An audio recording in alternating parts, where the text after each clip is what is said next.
Adventurers, welcome back to another episode of Underdark Cellars. Today, we are traveling back in time to the land of the dinosaur.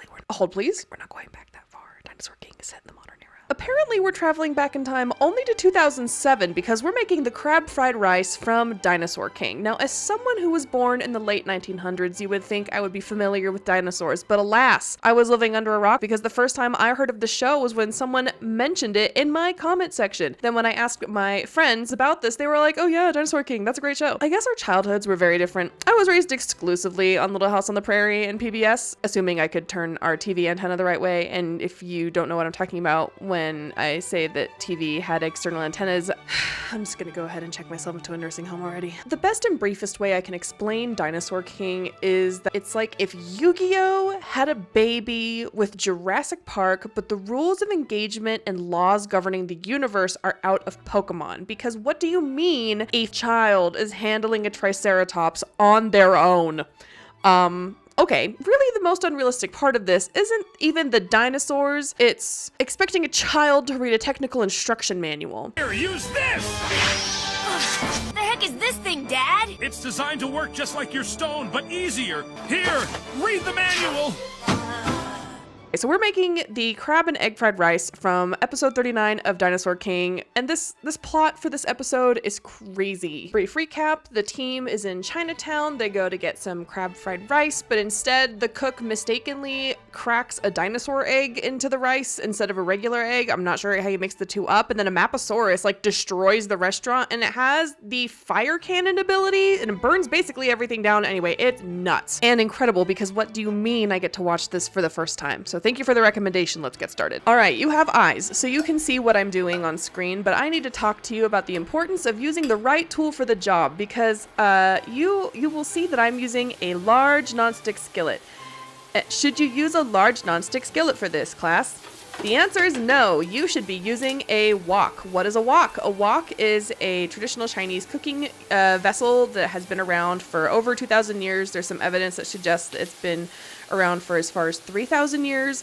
It's kind of like a one-size-fits-all pan. You can stir fry, you can boil, you can steam, you can fry, you can do basically anything in a wok. Fun fact about the wok, it's theorized that it was invented because of a fuel scarcity. So the idea was if you could have a cooking vessel that was extremely efficient at distributing heat, you could use minimal fuel but still cook food for a large number of people. So that is super cool. It is a genius invention, and it's been around for thousands of years. So you might also wonder, why does the Chinese food you cook at home taste different than the Chinese food you get in a good restaurant? The answer really comes down to heat. Now, commercial stoves are typically going to be larger, they're going to have a higher cooking volume, and the lines that fuel them are going to be larger, which allows more fuel to pass through, so flames can get a lot hotter. Additionally, woks have a characteristic wok hay that is achieved at those high temperatures. So unless you're going to be using like a commercial or like a restaurant stovetop, it's going to be very difficult for you to achieve that same wok hay. That wok hay is where the oils get nice and smoky, the sugars caramelize, the Maillard reaction occurs in the meats and it gets that nice browning all over all of the grains of rice. What you need is that high temperature, and that removes all the moisture from the rice, and that's where you get that really nice fluffy kind of smoky caramelized tasting really good fried rice. So wok hay is critical. Now it's going to be kind of difficult to get that at home, especially when you're using the wrong tool for the job. So one of the other recommendations I have is once you're done cooking your fried rice, what you can do is deglaze your pan with a little bit of Shaoxing cooking wine or Chinese cooking wine, and that will give you a little bit that'll get you a little bit closer to the flavor of what you're going to get in a good Chinese restaurant. Make sure you are seasoning liberally. We want lots of white pepper, MSG. We're going to use light soy sauce for this because we're making a golden fried rice.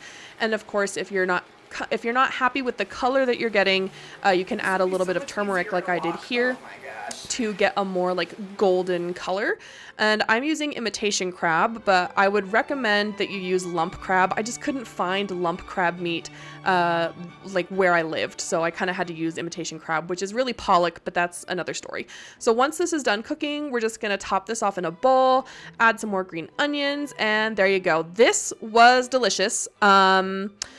This was delicious, and I really appreciate the recommendation to do this. Not only did I get a really good meal out of it, and I got to learn history about a cooking instrument that I didn't know before.